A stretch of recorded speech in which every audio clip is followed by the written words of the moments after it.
Hello my dear, कैसे हैं आप सब। उम्मीद करते हैं आप लोग अच्छे होंगे। तो आज हम लोग देखने वाले हैं ट्रांसपोर्ट ऑफ ड्रग। जो हमारा ड्रग है वो बॉडी में कैसे ट्रांसपोर्ट होता है, कैसे एक जगह से दूसरी जगह पर जाता है। ठीक है, तो इसको हम दो टाइप से पढ़ेंगे। पहला है पैसिव डिफ्यूजन एंड फिल्ट्रेशन। ठीक है, इसमें हम लोग पढ़ेंगे। और दूसरा है स्पेशलाइज्ड ट्रांसपोर्ट, इसको हम लोग पढ़ेंगे। दो पार्ट में करके इसको पढ़ेंगे। किसको? ट्रांसपोर्ट ऑफ ड्रग को। पहला है पैसिव डिफ्यूजन एंड फिल्ट्रेशन और दूसरा है स्पेशलाइज्ड ट्रांसपोर्ट। ठीक है, अब ये जो स्पेशलाइज्ड ट्रांसपोर्ट है इसको हम दो पार्ट में करेंगे। पहला है कैरियर ट्रांसपोर्ट, कैरियर जिसमें किसी कैरियर का यूज करके ड्रग को ट्रांसपोर्ट किया जा रहा होगा। ठीक है, इसको हम लोग देखेंगे इन डिटेल। ठीक है, वेसिकुलर ट्रांसपोर्ट दो पार्ट में हो गया। कौन? Specialized transport. एक हो गया कैरियर ट्रांसपोर्ट और दूसरा हो गया वेसिकुलर ट्रांसपोर्ट। ठीक है, अब ये जो कैरियर ट्रांसपोर्ट है इसको फर्दर हम दो पार्ट में पढ़ेंगे। पहला है फैसिलिटेटेड डिफ्यूजन और दूसरा है एक्टिव ट्रांसपोर्ट। ठीक है, और ये जो एक्टिव ट्रांसपोर्ट है इसको फिर से हम दो पार्ट में पढ़ेंगे। पहला है प्राइमरी एक्टिव और दूसरा है सेकेंडरी एक्टिव। ठीक है, और ये जो वेसिकुलर ट्रांसपोर्ट है ये किसका पार्ट है? स्पेशलाइज्ड ट्रांसपोर्ट का ही पार्ट है। इसको हम लोग पढ़ेंगे दो पार्ट में। एक है इंडोसाइटोसिस और दूसरा है एक्सोसाइटोसिस। ठीक है, तो अब शुरू करते हैं हम लोग पैसिव डिफ्यूजन कि पैसिव डिफ्यूजन क्या होता है। ठीक है, जो ड्रग है हमारा वो क्रॉस करता है। कैसे क्रॉस करता है? किसको क्रॉस करता है? बायोलॉजिकल मेम्ब्रेन को क्रॉस करता है। ठीक है, और कैसे क्रॉस करता है? Concentration gradient. कंसंट्रेशन ग्रेडियंट मतलब एक साइड कंसंट्रेशन ज्यादा है और दूसरी साइड कंसंट्रेशन कम है। ठीक है, तो ड्रग जो होता है वो डिफ्यूज करता है। जैसे कि ये हमारा सेल हो गया, ये हमारा सेल हो गया। ठीक है, ये हमारा सेल हो गया। ठीक है, और यहां पर ड्रग है, यहां पर ड्रग है, यहाँ पर ड्रग है और इसको ये सेल के अंदर में जाना है। तो ये जो लेयर है ये सेल और ये ड्रग के बीच का ये जो लेयर है इसी को हम बोलते हैं बायोलॉजिकल मेम्ब्रेन। इस मेम्ब्रेन को क्रॉस करेगा तब तो ये सेल के अंदर जाएगा। आ रही है समझ में? तो इस जो बायोलॉजिकल मेम्ब्रेन को क्रॉस करने के लिए, डिफ्यूज करने के लिए ये किस पर डिपेंड है? ये कंसंट्रेशन ग्रेडियंट पे डिपेंड है। कंसंट्रेशन ग्रेडियंट मतलब किस तरफ कंसंट्रेशन ज्यादा है और किस तरफ कंसंट्रेशन कम है। और उसमें भी ये हमेशा जो पैसिव डिफ्यूजन है इसमें जो ड्रग है वो हमेशा हायर कंसंट्रेशन से, हाई से लो की तरफ मूव करेगा। किधर मूव करेगा? पैसिव डिफ्यूजन में जो ड्रग है हमारा किधर मूव करेगा? हाई कंसंट्रेशन से लो कंसंट्रेशन की तरफ। जैसे कि सिंटेक्स में पानी रखा हुआ है छत के ऊपर तो उसमें ज्यादा कंसंट्रेशन में है और नीचे हम लोग टैप ऑन कर रहे हैं। ठीक है, तो जो हमारा बाल्टी है वो खाली है। ठीक है, तो हाई कंसंट्रेशन से लो कंसंट्रेशन में आ रहा है पानी। ठीक है, जहां पे पानी खाली है वहां पे आ रहा है। ठीक है, वैसे ही जैसे कि हाई प्रेशर से लो प्रेशर, विंड जो हवा है वो भी कैसे चलता है? हाई प्रेशर से लो प्रेशर की तरफ। ठीक है, हाई से लो। ठीक उसी प्रकार से ये भी डिफ्यूज करेगा। लिपिड सोलुबल जो ड्रग होता है, जो भी लिपिड सोलुबल ऐसा ड्रग जो कि हमारा फैट में सोलुबल है उसको हम बोलते हैं लिपिड सोलुबल ड्रग। ठीक है, वो डिफ्यूज करता है। डिफ्यूज मतलब इसको क्रॉस करता है ये बायोलॉजिकल मेम्ब्रेन को, डिसॉल्विंग इन द, डिसॉल्व होकर के। कहां डिसॉल्व होकर के? लिप्वाइडल मैट्रिक्स में ऑफ द मेम्ब्रेन। ये जो मेम्ब्रेन है, ये जो मेम्ब्रेन है, ये जो मेम्ब्रेन है, तो ये मेम्ब्रेन ऐसे बना रहता है कि जो बीच का पार्ट रहता है वो लिप्वाइडल रहता है और ये दोनों साइड रहता है वो हाइड्रोफिलिक रहता है, वाटर सोलुबल रहता है। ठीक है, इसको हम बोलते हैं बायोलॉजिकल मेम्ब्रेन। ठीक है, प्लाज्मा मेम्ब्रेन का भी स्ट्रक्चर जो होता है सेम होता है। जो भी मेम्ब्रेन होता है बायोलॉजिकल मेम्ब्रेन ये सेम स्ट्रक्चर होता है कि दोनों साइड से हाइड्रोफिलिक रहेगा मॉलिक्यूल और बीच में लिपोफिलिक रहेगा। ठीक है, तो इस लिपोफिलिक में डिसॉल्व होकर के और मॉलिक्यूल क्रॉस कर जाता है। ठीक है, किस केस में? लिपिड सोलुबल के केस में। किस केस में? लिपिड सोलुबल के केस में। कोई भी ड्रग जो लिपिड सोलुबल है वो डिफ्यूज करेगा by dissolving in the lipoidal matrix. इस लिप्वाइडल मैट्रिक्स में डिसॉल्व होकर के, इस लिप्वाइडल मैट्रिक्स में डिसॉल्व होकर के और ये डिफ्यूज हो जाएगा। ठीक है, सेल के अंदर। रेट ऑफ ट्रांसपोर्ट, जो रेट है ट्रांसपोर्ट का, ठीक है, वो डिपेंड करता है किस रेट से ट्रांसपोर्ट होगा ड्रग का। जैसे कोई हम दवा ले लिए, वो इंटेस्टाइन में गया, अब इंटेस्टाइन में जाने के बाद ये इंटेस्टाइन है हमारा, ठीक है। इंटेस्टाइन में जाने के बाद ड्रग इधर है, यहाँ पे है ड्रग, तो ये बायोलॉजिकल मेम्ब्रेन जो है इंटेस्टाइन का, इसको क्रॉस करेगा तब तो जाएगा ये सेल में, टिश्यू में, या फिर ब्लड में, जहां पे भी जाना हो। तो इस बायोलॉजिकल मेम्ब्रेन को क्रॉस करने के लिए ये रेट पर डिपेंड है, किस रेट से ये जाएगा, किस रेट से डिफ्यूज होगा ये ड्रग, ठीक है। ये किस चीज पर डिपेंड करता है, तो ये डिपेंड करता है आपका लिपिड वाटर पार्टीशन कोएफिशिएंट पे। किस पे? लिपिड वाटर पार्टीशन कोएफिशिएंट पे डिपेंड करता है, ठीक है। अब ये जो लिपिड वाटर पार्टीशन कोएफिशिएंट है, इसका मतलब ये हो गया कि कितना फ्रैक्शन जो है ड्रग का, कितना अमाउंट जो है लिपिड में सोलुबल है और कितना जो है वाटर सोलुबल है। अगर वो लिपिड में सोलुबल होगा तो लिपोफिलिक ड्रग है, अगर वो वाटर में सोलुबल होगा तो वाटर सोलुबल हाइड्रोफिलिक ड्रग है, ठीक है। तो वो देखेंगे हम कितना फ्रैक्शन, ठीक है, लिपिड में सोलुबल है और कितना फ्रैक्शन वाटर में सोलुबल है। इसको हम बोलते हैं पार्टीशन कोएफिशिएंट, मतलब किस साइड ज्यादा सोलुबिलिटी है। जो ड्रग है वो 80% जो है लिपिड सोलुबल है, तो उसका पार्टीशन कोएफिशिएंट जो होगा वो लिपिड पार्टीशन कोएफिशिएंट होगा, लिपिड सोलुबल होगा, ठीक है। तो इस पर डिपेंड करता है रेट ऑफ ट्रांसपोर्ट, किसका? ड्रग का, ठीक है। इफ कंसंट्रेशन डिफरेंस, जब कंसंट्रेशन डिफरेंस, ये दो बातों पर डिपेंड करता है रेट ऑफ ट्रांसपोर्ट। पहला हो गया लिपिड वाटर पार्टीशन कोएफिशिएंट और दूसरा है कंसंट्रेशन डिफरेंस पे, ठीक है, कि कंसंट्रेशन किधर ज्यादा है, इधर ज्यादा है कि इधर ज्यादा है, ठीक है। Concentration difference is greater faster is it's diffusion. अगर कंसंट्रेशन डिफरेंस ज्यादा है, जैसे कि ये बीच का बायोलॉजिकल मेम्ब्रेन हो गया, ठीक है, इधर ड्रग का कंसंट्रेशन ज्यादा है और इधर कम है, तो जो रेट ऑफ डिफ्यूजन है ड्रग का, रेट ऑफ जो ट्रांसपोर्ट है वो इस साइड से इस साइड बढ़ जाएगा, ज्यादा तेज होगा, ठीक है।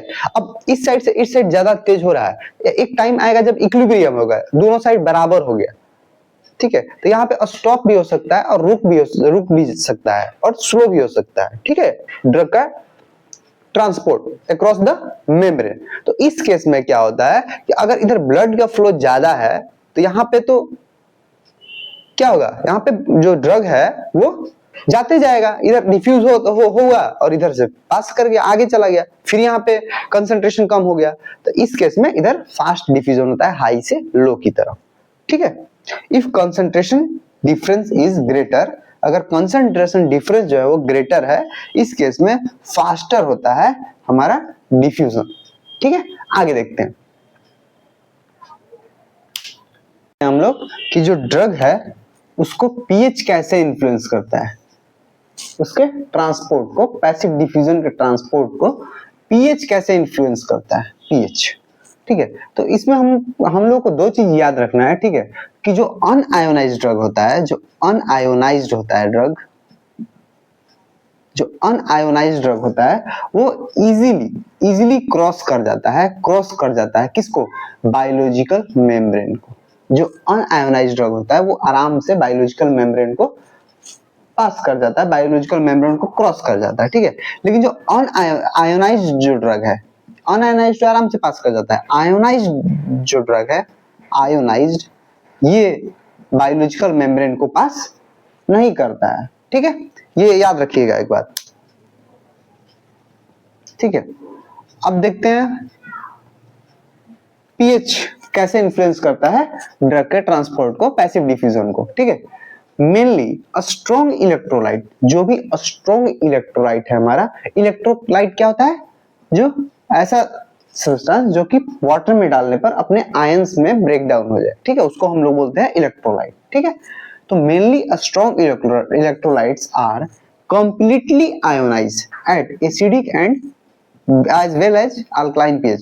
तो जो भी स्ट्रॉन्ग इलेक्ट्रोलाइट होता है वो कंप्लीटली आयोनाइज हो जाता है, अगर हम 10 मॉलिक्यूल लेते हैं, 10 मॉलिक्यूल लेते हैं NaCl का, ठीक है, तो ये 10 का 10, अगर ये स्ट्रॉन्ग इलेक्ट्रोलाइट है तो ये 10 का 10 जो है वो आयोनाइज हो जाएगा, ठीक है, ये अपने आयंस में ब्रेक हो जाएगा Na+Cl- में, ठीक है। अगर ये स्ट्रॉन्ग इलेक्ट्रोलाइट है तो, अगर ये स्ट्रॉन्ग इलेक्ट्रोलाइट नहीं रहता है, सपोज दैट NaCl, अगर ये स्ट्रॉन्ग इलेक्ट्रोलाइट नहीं है तो क्या होगा यहाँ पे कि 8 मॉलिक्यूल अनआयोनाइज्ड फॉर्म में रहेगा, 8 मॉलिक्यूल जो है वो अनआयोनाइज्ड रहेगा, ठीक है, और 2 मॉलिक्यूल आयनाइज्ड हो जाएगा इस तरीके से। तो इसका मतलब कि ये वीक इलेक्ट्रोलाइट है, स्ट्रॉन्ग इलेक्ट्रोलाइट नहीं है, क्योंकि अगर स्ट्रॉन्ग इलेक्ट्रोलाइट रहता तो ये कंप्लीटली आयोनाइज हो जाता है एसिडिक या फिर बेसिक पीएच पे, ठीक है।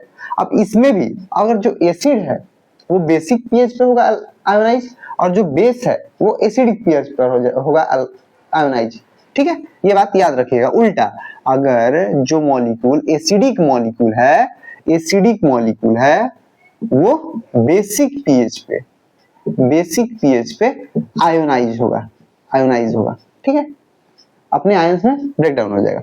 और जो बेसिक ड्रग है, जो बेसिक मॉलिक्यूल है या फिर ड्रग है, वो एसिडिक पीएच पे आयोनाइज होगा, ठीक है। याद रखिएगा, ये 2-3 बातें आप याद रखिएगा। आगे देखते हैं हम, ठीक है, कि जो पीएच है वो कैसे इन्फ्लुएंस करता है पैसिव डिफ्यूजन को, ठीक है। तो mainly strong electrolytes are completely ionized at acidic and as well as alkaline pH, ठीक है। Mostly drugs are weak electrolyte, जो भी ड्रग होते हैं हमारे, जो भी मेडिसिन होते हैं, वो ये वीक इलेक्ट्रोलाइट होते हैं। ज्यादातर जो होते हैं वो वीक इलेक्ट्रोलाइट होते हैं। मतलब ये अगर 10 मॉलिक्यूल है तो वो 10 का 10 कंप्लीटली आयोनाइज नहीं होगा, ठीक है। अगर 10 मॉलिक्यूल है तो उसमें से 2 ही मॉलिक्यूल आयोनाइज होगा, 3 ही मॉलिक्यूल आयोनाइज होगा, 10 में 10 नहीं होगा आयोनाइज, ठीक है। तो इसलिए हम उसको बोल रहे हैं वीक इलेक्ट्रोलाइट है, ठीक है। अपने आयंस में ब्रेक पूरे का पूरा नहीं होगा। आयोनाइजेशन ऑफ वीक एसिड, जो वीक एसिड का आयोनाइजेशन है, कोई भी जो वीक एसिड है ड्रग, अगर उसका आयोनाइजेशन की बात करें तो एच यहाँ पर डिनोट करता है किसको? वीक एसिड को। आयोनाइजेशन ऑफ वीक एसिड का आयोनाइजेशन दिया गया है इस इक्वेशन के द्वारा, हेंडरसन हेसलबैक इक्वेशन, ठीक है। इसको बोलते हैं हम हेंडरसन हेसलबैक इक्वेशन है, ठीक है। इसमें क्या होता है? pH is equal to pK plus log concentration of ionized drug divided by concentration of unionized drug, ठीक है। ये इक्वेशन आ गया। अब इस केस में क्या होगा? अगर कंसंट्रेशन आयोनाइज्ड ड्रग का बराबर हो जाए कंसंट्रेशन ऑफ अनआयोनाइज्ड ड्रग, ठीक है, सपोज दैट NaCl अगर हम लिए NaCl, ठीक है, तो ये आयोनाइज हो गया। इस 10 मॉलिक्यूल NaCl का है, ठीक है, तो इसका 5 मॉलिक्यूल आयोनाइज हो गया और 5 मॉलिक्यूल अनआयोनाइज हो गया, ठीक है। तो 5 मॉलिक्यूल जब अनआयोनाइज हो गया, 5 मॉलिक्यूल आयोनाइज हो गया, सपोज दैट यहाँ पे NaCl एक एसिड है, मान लेते हैं एक एसिड है समझने के लिए, तो अगर 10 मॉलिक्यूल है तो 5 मॉलिक्यूल ही आयोनाइज हुआ है और 5 मॉलिक्यूल अनआयोनाइज हुआ है, तो दोनों का कंसंट्रेशन सेम है, 5 मॉलिक्यूल आयोनाइज, 5 मॉलिक्यूल अनआयोनाइज, ठीक है। तो यहाँ इस केस में क्या होगा? जो pKa होगा वो pH के बराबर हो जाएगा, जो pH होगा वो pKa के बराबर होगा, जो pK होगा जो pH के बराबर हो जाएगा, ठीक है। तो यहाँ पे आप देख पा रहे हैं pK is equal to minus log K, ठीक है। यहाँ पे क्या होगा? pK is equal to pK, कब? जब 50% ड्रग आयोनाइज हो जाएगा। जब 50% ड्रग हमारा आयोनाइज हो गया तो इसका मतलब 50% क्या है? अनआयोनाइज है। उस केस में pH is equal to pKa, ठीक है। अब जो यहाँ पे K है वो क्या है? डिसोसिएशन कांस्टेंट है, ठीक है। जो K है हमारा वो डिसोसिएशन कांस्टेंट है, ठीक। डिसोसिएशन कांस्टेंट क्या होता है? It is a measure of, यह मेजर है किसका? टेंडेंसी ऑफ लार्जर मॉलिक्यूल और complex to reversibly break apart into a smaller component. ये एक मेजर है टेंडेंसी किसका? जो भी लार्ज मॉलिक्यूल है, जो भी कॉम्प्लेक्स मॉलिक्यूल है, उसके रिवर्सिबल ब्रेक को, वो ब्रेक डाउन होता है जब अलग अलग छोटे छोटे स्मॉलर कंपोनेंट्स में जो भी हमारा कॉम्प्लेक्स मॉलिक्यूल है या फिर लार्जर मॉलिक्यूल है, ठीक है, तो रिवर्सिबली ब्रेक डाउन होता है। फिर से वो, जैसे कि NaCl है, NaCl का एग्जांपल इसलिए ले रहे हैं, आराम से समझ में आ जाएगा आपको, ठीक है। जैसे NaCl है, ठीक है, तो ये रिवर्सिबली ब्रेक डाउन होगा Na प्लस और Cl माइनस में, तो ये जो लार्जर मॉलिक्यूल है ये ब्रेक डाउन हो गया Na प्लस और Cl माइनस में, ठीक है। तो इसी को बोल रहे हैं कि ये इसकी क्या टेंडेंसी है, कितना आराम से ये ब्रेक डाउन हो जा रहा है, ठीक है। इसी को हम मेजर करते हैं K से, इसी को बोलते हैं हम डिसोसिएशन कांस्टेंट, कि कितना आराम से ये और कितना जल्दी ये अपने आयंस में ब्रेक डाउन हो जा रहा है, ठीक है, रिवर्सिबली नॉट इरिवर्सिबली। ठीक है, यहाँ पे रिवर्सिबली होगा, ये ब्रेकडाउन भी होगा और ये मतलब खुद से फिर से कन्वर्ट भी हो जाएगा, ठीक है, अनआयोनाइज्ड में। ठीक, तो इसको हम बोलते हैं डिसोसिएशन कांस्टेंट। हायर पीके, अगर पीके जो है डिसोसिएशन कांस्टेंट अगर ज्यादा होता है, डिसोसिएशन कांस्टेंट ज्यादा होता है, it indicates a weaker acid. जो डिसोसिएशन कांस्टेंट अगर ज्यादा होता है, मतलब वो अगर डिसोसिएशन कांस्टेंट ज्यादा है, इसका मतलब वो आसानी से हमारा जो मॉलिक्यूल है वो आयंस में ब्रेकडाउन नहीं हो रहा है, ठीक है, तो उसको हम बोलते हैं वीक एसिड। जिसका हायर पीके होता है वो होता है वीक एसिड, ठीक। अगर ये स्ट्रॉन्ग एसिड हो जाए तब तो ये आराम से हो जाएगा आयोनाइज, ठीक है, तो उस केस में क्या होगा, जो पीके है, जो डिसोसिएशन कांस्टेंट है वो कम रहेगा, ठीक है, पीके का जो वैल्यू है वो कम रहेगा, ठीक, तुरंत से आयोनाइज हो जा रहा है, इसका मतलब वो स्ट्रॉन्ग एसिड है। बहुत देर से हो रहा है, इसका मतलब कि हाई पीके है, मतलब वो वीक एसिड है, ठीक है, इतनी बात आई समझ में, ठीक है। When the concentration of ionized drug is equal to concentration of unionized drug, in this case pH is equal to pK numerically, pH is equal to pK numerically, ठीक है, and this drug is 50% ionized, ठीक है, इतनी बात आई समझ में, आगे देखते हैं, ठीक है। यहाँ पे हम देखते हैं कि अगर pH जो है इंक्रीज करता है एक स्केल से, अगर 1 स्केल बढ़ जाता है pH, अगर pH 5 है तो pH 6 हो जाता है, जैसे pH 5 है pH 6 हो जाता है, तो इस केस में क्या होता है, जो एसिडिक का कंसंट्रेशन होता है, एसिडिक ड्रग का जो कंसंट्रेशन है आयोनाइज होने का, वो 10 फोल्ड बढ़ जाता है। अब क्यों बढ़ जाता है, pH बढ़ा, pH बढ़ गया तो जो कंसंट्रेशन है H प्लस आयन का वो घट गया, ठीक है, pH बढ़ने का मतलब क्या हुआ कि H प्लस आयन का कंसंट्रेशन घट गया, तभी तो pH बढ़ा है, ठीक है। जब pH बढ़ा, H प्लस आयन का कंसंट्रेशन घट गया, तो जो एसिडिक ड्रग है, जो एसिडिक ड्रग है वो 10 गुना ज्यादा आयोनाइज हुआ, 10 फोल्ड इंक्रीज हो जाएगा आयोनाइजेशन, किसका, एसिडिक ड्रग का। एसिडिक ड्रग का जो आयोनाइजेशन है, इसका जो आयोनाइजेशन है, आयन में ब्रेकडाउन होना, ठीक है, वो 10 फोल्ड इंक्रीज कर जाएगा, ठीक है, इतनी बात है समझ में, ठीक है। अगर pH कम हो जाता है, एक फोल्ड से डिक्रीज हो जाता है, मतलब pH कम हो गया, इसका मतलब कि H प्लस आयन कंसंट्रेशन जो है, pH के डिक्रीज होने के साथ H प्लस आयन का कंसंट्रेशन जो है वो बढ़ गया, ठीक है। pH कम होने का मतलब क्या, H प्लस का आयन का कंसंट्रेशन जो है वो बढ़ गया है, तभी तो pH कम हो रहा है, ठीक है। जैसे कि 6 था pH तो 5 हो गया, या फिर 7 था तो 6 हो गया, तो एसिडिक की तरफ शिफ्ट हो रहा है, मतलब H प्लस आयन कंसंट्रेशन बढ़ रहा है। तो इस केस में क्या होगा कि जो एसिडिक ड्रग है, जो एसिडिक ड्रग है, एसिडिक ड्रग, वो उसका आयोनाइजेशन जो है वो 10 फोल्ड कम होगा, उसका आयोनाइजेशन जो है वो 10 फोल्ड कम होगा, कब, जब इसका pH जो है वो कम होगा तब, ठीक है, इतनी बात है समझ में। और बेसिक के केस में इसका वाइस वर्सा होगा, इसका उल्टा होगा, ठीक है। वीकली एसिडिक ड्रग, जो वीक एसिडिक ड्रग होते हैं, ठीक है, वो आयोनाइज हो जाता है,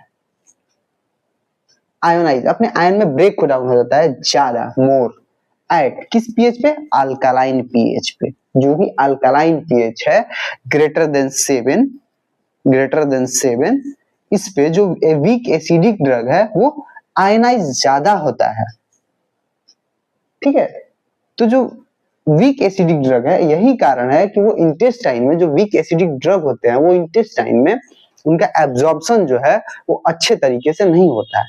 उनका एब्जॉर्प्शन कहां पे होगा अच्छे तरीके से, जहां पे वे अनआयोनाइज्ड फॉर्म में रहेंगे। और जो एसिडिक ड्रग है वो अनआयोनाइज्ड फॉर्म में कहां पे रहेगा, स्टमक में रहेगा, एसिडिक मीडियम में रहेगा, और वहां से उसका एब्जॉर्प्शन भी जो होगा वो अच्छे से होगा, क्योंकि अगर वो अनआयोनाइज्ड फॉर्म में है, इसका मतलब कि वो लिपिड सोलुबल है।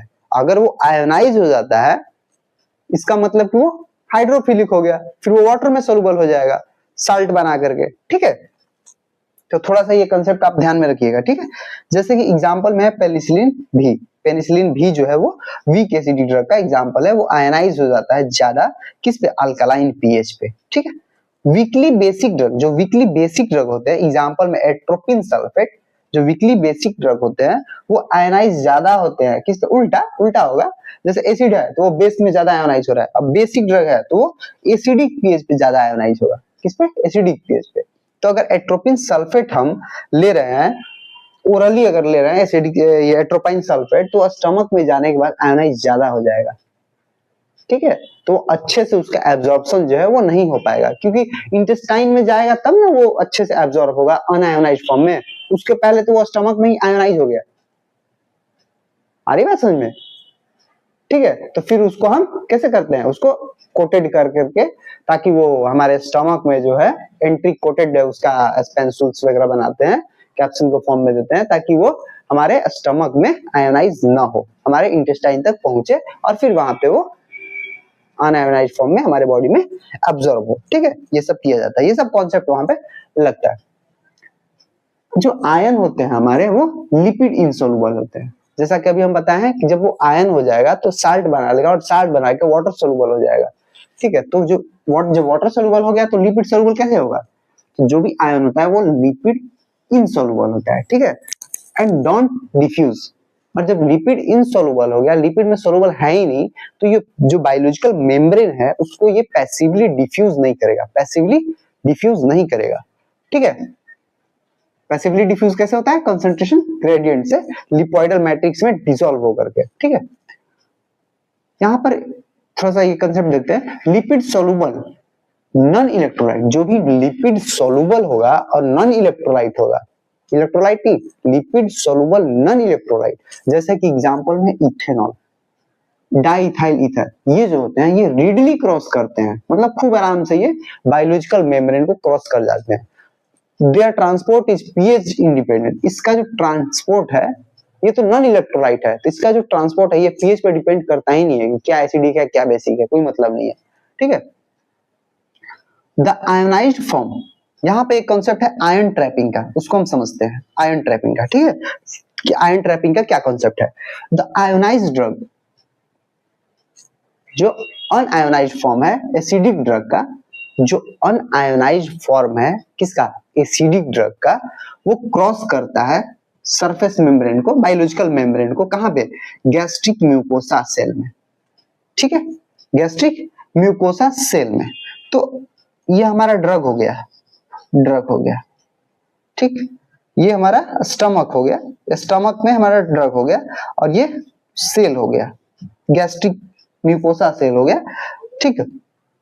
पेट में, पेट का जो फ्लूइड हो गया उसमें ये ड्रग है, ठीक है, एसिडिक मीडियम में, और जब एसिडिक मीडियम में है तो यहाँ का जो पीएच होगा वो लेस देन 7 होगा, पीएच जो है वो लेस देन 7 है, ये स्टमक है, स्टमक स्टमक, और ये एसिडिक ड्रग है, पीएच लेस देन 7 है, और जब इसका ये टोटली तो आयोनाइज होगा नहीं, या फिर अनआयोनाइज, ठीक है, तो ये एसिडिक ड्रग है, लेस देन पीएच पे है, अनआयोनाइज फॉर्म में है, ठीक है। अब ये जाएगा इस सेल में, और ये सेल का इंट्रासेलुलर पीएच जो है वो 7 है, 7, इंट्रासेलुलर जो पीएच है 7 है, अब प्लाज्मा का जो होता है वो 7.4 होता है, 7.4 होता है, ठीक है। तो जब 7.4 से तो अगर हम यहाँ स्टमक की बात करते हैं तो स्टमक के फ्लूइड का पीएच तो 7 से भी कम होगा, ठीक है, तो 7 से भी कम होगा, और सेल का पीएच जो है कितना है, 7 है। तो जब ये 7 में जाएगा तो इसमें ड्रग आने के बाद क्या होगा, ये आयोनाइज हो जाएगा,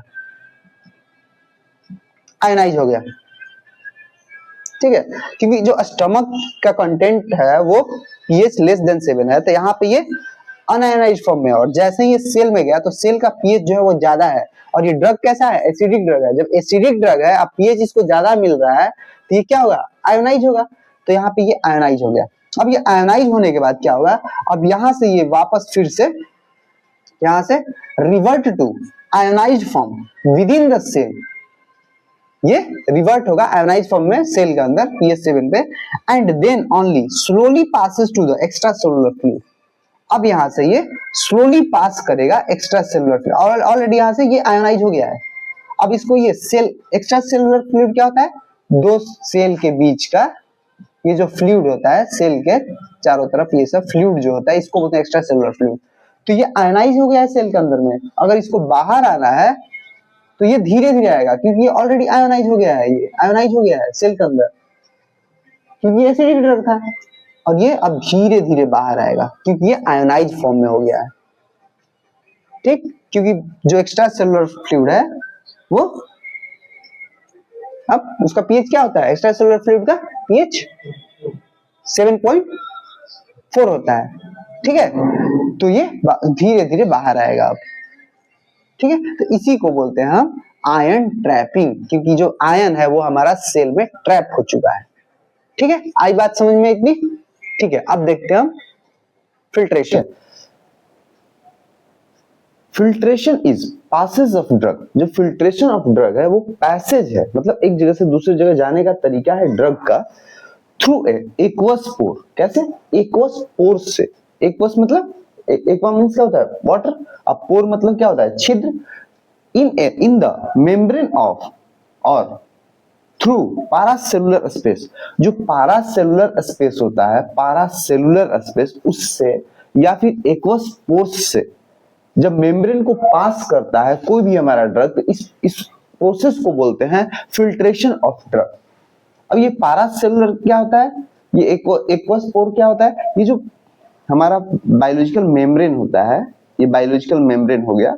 ठीक है, तो ऊपर वाला ये हाइड्रोफिलिक होता है लेयर, नीचे वाला ये हाइड्रोफिलिक होता है, बीच वाला लिपोइडल होता है, बीच वाला लिपोइडल, नीचे वाला हाइड्रोफिलिक, ऊपर वाला हाइड्रोफिलिक। ठीक है, तो इसमें एक पोर होता है, ऐसे ऐसे पोर होता है, पोर होता है। ठीक है, जो भी हाइड्रोफिलिक मॉलिक्यूल होता है इस पोर से, ये एक्वस पोर होता है, हाइड्रोफिलिक मॉलिक्यूल को डायरेक्ट ऐसे इस पोर के थ्रू पास हो जाता है। तो ये इस साइड से इस साइड आ गया। ये अगर ECF है, एक्स्ट्रा सेलुलर फ्लूइड है, और ये सेल का इंट्रासेलुलर फ्लूइड है, तो ECF से इंट्रासेलुलर में आ गया एक्वस पोर के थ्रू। ठीक है, और दूसरा है कि अगर ये तो समझ में आ गया आपको एक्वस पोर। ठीक है, अब समझते हैं पारासेलुलर क्या होता है। तो ऐसे अगर दो सेल ऐसे पास में हो, तो दो सेल के पास में होने से ऐसे बीच में ये जो स्पेस होता है इसको हम बोलते हैं पारासेलुलर स्पेस। ठीक है, सेल ऐसे ही अरेंज रहता है। ठीक है, अब ये जो पारासेलुलर स्पेस है, इस पारासेलुलर स्पेस से या फिर एक्वस पोर से जब कोई भी ड्रग पास होता है, तब इसको हम बोलते हैं फिल्ट्रेशन ऑफ ड्रग। इतनी बात आई समझ में, एकदम क्लियर? ठीक है, अब ये पारासेलुलर तो स्पेस समझ में आ गया। अब यहीं पे हम लोग समझ लेते हैं इंट्रासेलुलर क्या होता है, इंटरसेलुलर। ठीक है, अब ऐसे ये सेल को क्रॉस कर रहा है, डायरेक्ट ऐसे सेल को क्रॉस करता है। ठीक है, तो इसको हम बोलते हैं इंटरसेलुलर। ठीक है, इंट्रासेलुलर स्पेस, इस स्पेस को बोलते हैं हम इंट्रासेलुलर स्पेस, जो सेल को डायरेक्ट पास करता है। ठीक है, और ये दो सेल के बीच में ये जंक्शन को जो पासेज है उसको बोलते हैं पारासेलुलर स्पेस। इस पैसेज को, जो जंक्शन के बीच में जो स्पेस है, उसको हम बोलते हैं पारासेलुलर स्पेस। ठीक है, लिपिड इनसॉल्युबल ड्रग, जो भी लिपिड में इनसॉल्युबल ड्रग होता है, जो भी लिपिड में सॉल्युबल नहीं होता है ड्रग, वैसे ड्रग को अक्रॉस बायोलॉजिकल मेम्ब्रेन, जो लिपिड इनसॉल्युबल ड्रग है वो क्रॉस करता है बायोलॉजिकल मेम्ब्रेन को बाय फिल्ट्रेशन। इस मेथड के द्वारा, इस फिल्ट्रेशन मेथड के द्वारा जो भी ड्रग है वो पास करता है। और ड्रग कैसा होना चाहिए, लिपिड इनसॉल्युबल होना चाहिए। ठीक है, जो पानी में घुलनशील ड्रग नहीं है वो इस प्रोसेस के द्वारा पास करता है। ठीक है, if there molecular size is smaller than, जब उसका मॉलिक्यूलर साइज, किसका, ड्रग का मॉलिक्यूलर साइज स्मॉलर हो, छोटा हो, किससे, डायमीटर ऑफ द पोर्स, जो पोर्स है, जो ये पोर हो गया, अब इससे जब छोटा रहेगा हमारा ड्रग का साइज, तब तो इससे पास हो जाएगा, ऐसे तब तो इससे पास होगा, तब तो इस पोर साइज से छोटा रहेगा मॉलिक्यूल, तब तो पास होगा, अगर नहीं रहेगा तो नहीं पास होगा।